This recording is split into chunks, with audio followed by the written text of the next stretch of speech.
I'm Dom Guglielmo, the head coach at Caruthersville High School in Caruthersville, Missouri.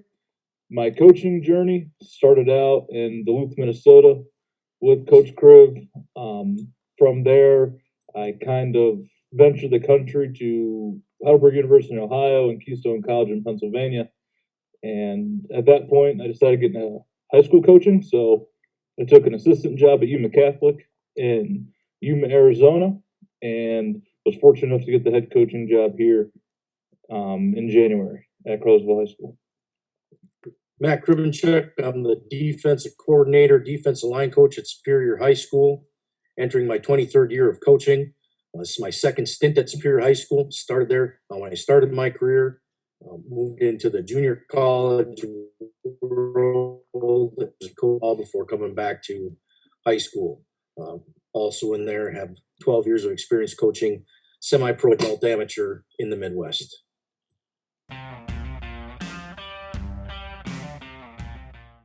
So, 1st and 10, we're going to run pin and pull.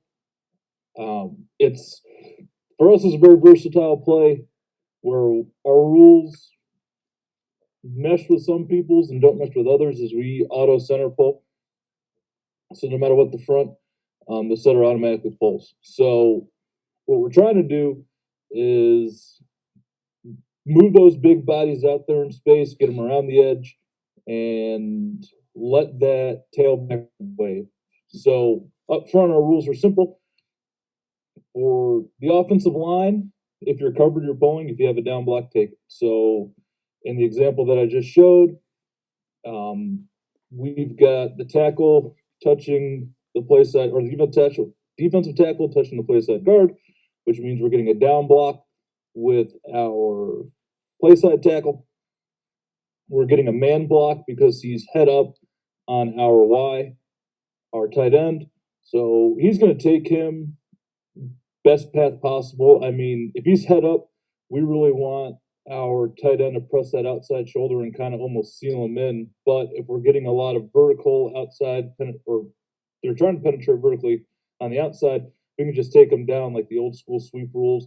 Just push them out of the way and let the guard and center come underneath. The guard pull is more of a counter type pull. Like he has got to be out of there. So we want almost that flat pull action. He's going to get a little bit of depth to get around the down blocks, but he wants to basically slip right outside that end man on the line of scrimmage look. And our tailback is pointing basically a yard outside of the offensive end man on the line of scrimmage. So he's going to take that hard angle. The quarterback's going to meet him, hand the ball off, and he's going to press and press and press. And that handoff, that mesh should slow him down enough that those offensive line can get out. And then he's riding the wave, what I call. So he's going to feed off the interior offensive line blocks. He's going to feed off the 2 wide receiver blocks. Those guys are oozing off the ball. We're not trying to run these guys off. In this situation, we're 1st and 10, so we have to understand that we haven't even hit the vertical game yet. So those guys, trying to run those guys off is not necessarily the most wise decision. The key part is that backside guard's really got to get over and get that nose guard. I don't care if he cuts him. I don't care if it's an old bucket step him. He's got to occupy him for a half a second just to let the mesh clear.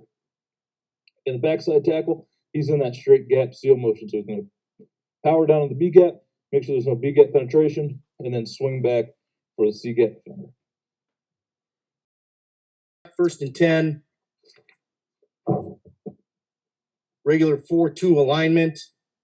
Our 1 defensive end head up on the tight end, 3 technique, a 1 technique, and a 5 technique.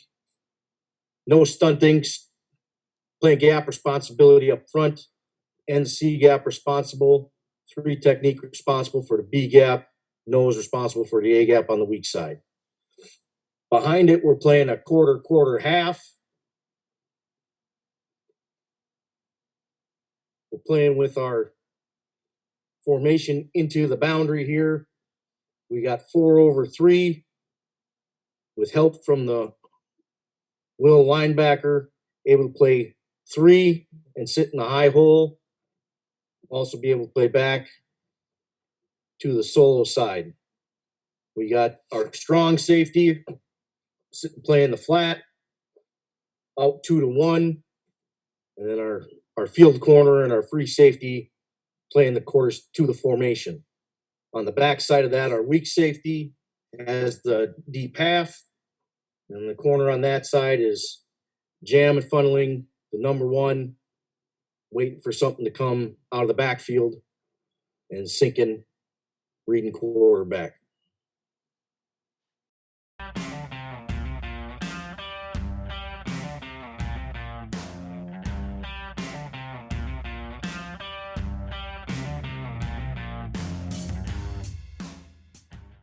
Fire zone to the formation.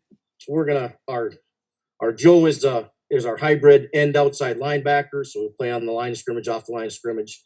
So cross training them and getting them to do things that are in a multiple skill set. So we'll drop him. He'll sit inside of number 3 and work his way out. Our strong safety will technically have hook curl. We'll do a little combo and some change ups depending on what the matchup is. Our corner to the formation is going to be the same thing. He's going to jam and funnel 1. Our free safety will be over the top playing half. So we still got 4 over 3. On the back side, we have our weak safety playing underneath, reading out and dropping to the solo receiver. Again, reading that to the backfield, see what's happening with that corner on the backside, having a deep half staying over the top. With our D-tackle, even a cross face of the center, take the center with and open up a lane for our Mike who's blitzing on timing from depth to hit that formation side A gap. So we'll have 3 defensive linemen on the weak side. And then our weak side linebacker is going to be a delay wrap rush spy guy. So he's going to read the quarterback the whole way. He will bring the pressure late, depending on what the QB does. He steps up, he's going to step up with them. He breaks, he'll break with them. So we're going to try to keep him out of the wash and just delay and try to get an overload front side pressure now, make a quick throw, or make him have to rush into an unblocked defender. We're 2nd and 10, and we've got some wiggle room. Up by 10. So we're going to use our athleticism that we have. We're very fortunate to have pretty speedy wide receivers. So we'll start with the backside guy. He's got a vert that options into, basically, he's got a couple different options he can do. That's our tagged route, but we're just going to say for this purpose, he's got a vert. Our tailback, so we're in a 60-man protection. Our slide is going towards our formational strength, which means our tailback is checking for pressure. And if we have no pressure from the back man side, he is going to slip out and be our, oh shoot, dump it, and let's get something. Our number 3 receiver, we're going to run a must inside release, almost a vertical type thing. His aiming point is going to be the opposite goalpost, but we want to press that vertical. What we're trying to do is put those safeties in a bind. Our number 2 receiver, this play, which I stole from Union Catholic, I'll give him credit. Top hat, he's going to run a top hat route. He's going to press to about 7 or 8. As he's running a vert, and he is just going to, at that point, almost wheel to the sideline and replace our number 1 receiver who's running a 10-yard post. So as soon as he breaks for that post, as he's pressing vertical, and he breaks for that post, that top hat should swing right back around and replace his vertical set. So we're almost exchanging responsibility with it. And we're going to read that. We always go hot to not. So our hot side is definitely our 3-by side. Our not side is our 1-man side. And we're going to read high to low. So we're going to go post to top hat to vert.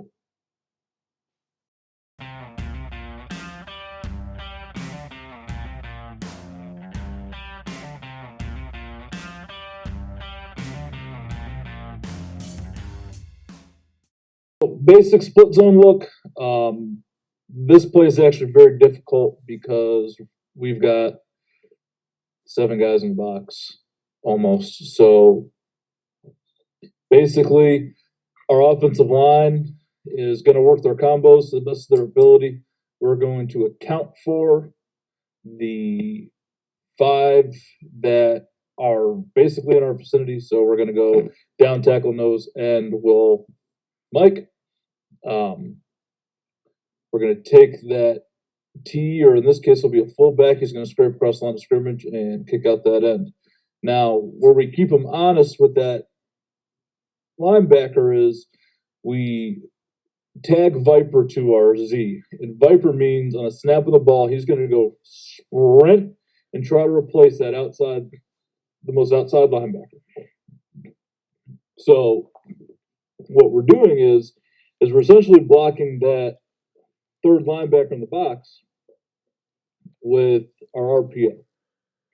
So this is a second level RPO inside zone type scheme where if that the backside outside linebacker comes in, the quarterback pulls the ball and replaces the backside outside linebacker with the Viper.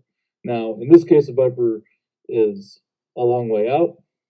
We do have to factor that into the formation. So our kids actually have to, at this point, pay a little bit of attention to what's going on. They understand that if they're out there and they get tagged Viper before they get set, that they need to move in. And we're at the whim of that with our guys.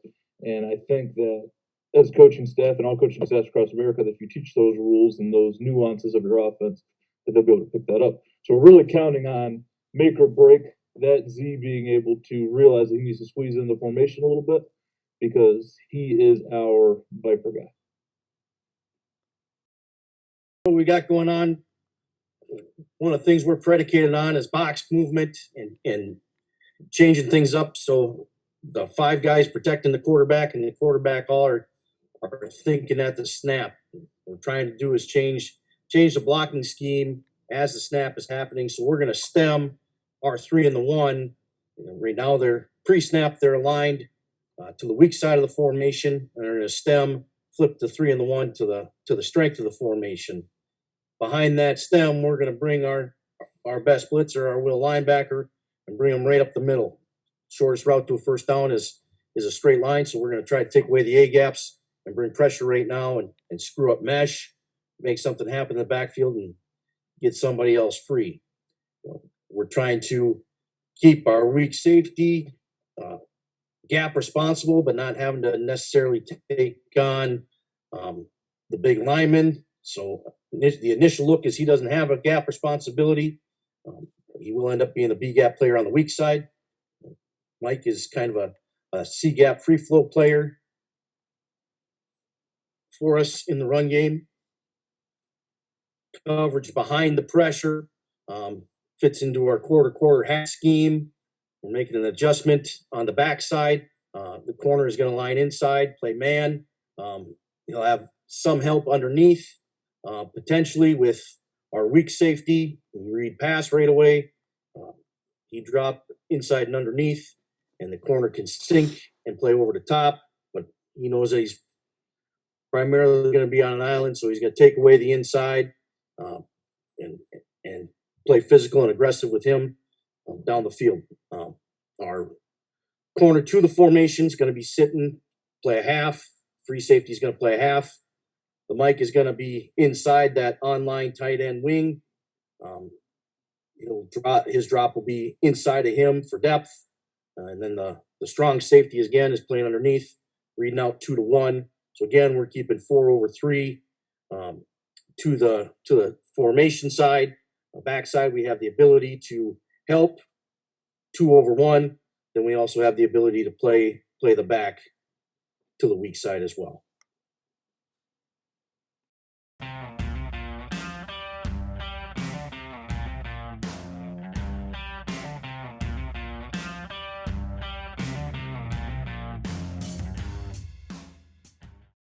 We got going on, in the situation, we got to defend the goal line. So we're going to back up our secondary. It's not a prevent, but we got to defend the goal line to the pylon and make the quarterback throw over the top. So we're going to try to play that space on the backside. We're going to pressure up front with the tight end, the 11 personnel look. We're gonna run a stunt up front. Our Joe is reading the tight end. If the tight end blocks out or blocks man on, he's going to spike behind our tackle, who's in a 5 technique, and he's going to go play the B gap. If that tight end doubles down on the tackle, Joe's going to sit outside and squeeze everything. He's reading in conjunction with our strong safety, so the strong safety knows anything that comes out with that tight end, he blocks out or man on, I'm the late B gap player. Or excuse me, I'm the squeeze player. If he doubles down and the Joe, we're gap exchanging on the fly, then I'm the late B gap player. Our tackle is pressing up the field in the 5 technique now, so we are setting a hard edge. He can force any backfield action deep or to cut back. He's also hard contained right now if we're getting pass.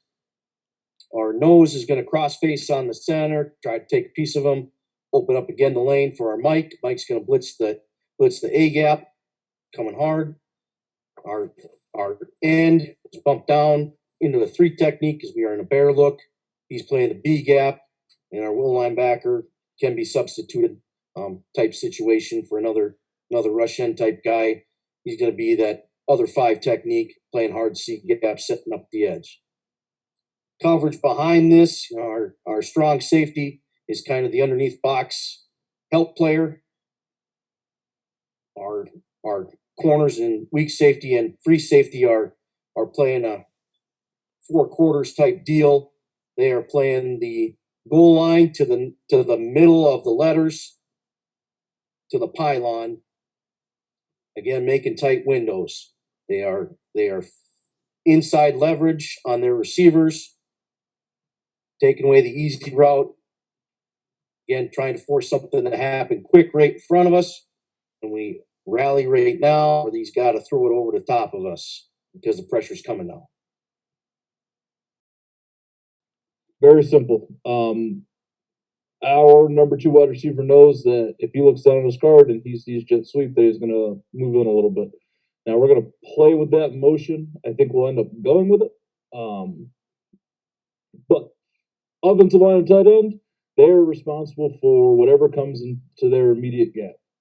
I mean, if there's a guy going away, we have to understand where the ball's going. And that kid is at a full head of steam. He's our fastest kid on the field.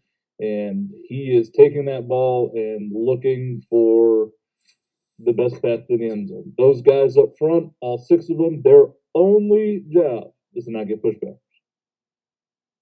Do not get pushed back. I don't care if you get run over, but do not get pushed back.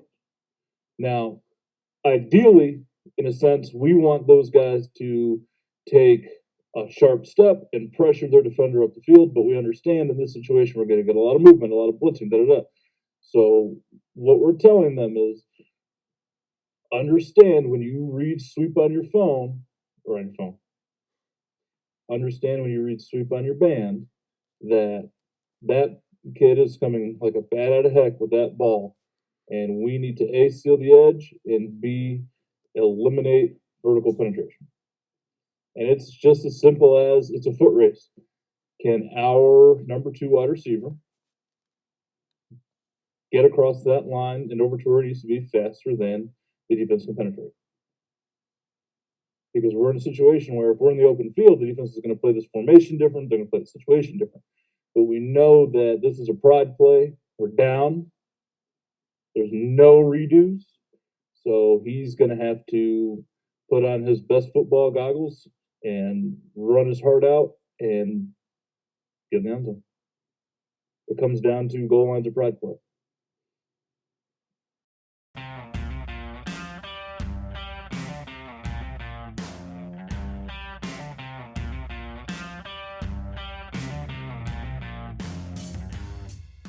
I appreciate the opportunity to talk today. You can open to talk football anytime. Reach out. Do have a Twitter handle at Coach Kriv63. Email, phone, whatever anybody needs. You can check out superiorfootball.net. Find my information. Thank you for having me on. I had a blast. I'm always down to talk football, so give me a follow at Coach_Guglielmo, and I'll be happy to share any resources I have with you football-wise. One thing I always like to tell people is we're all fortunate to be football coaches. There's not a ton of us. It's a close fraternity, so we all got to take care of each other.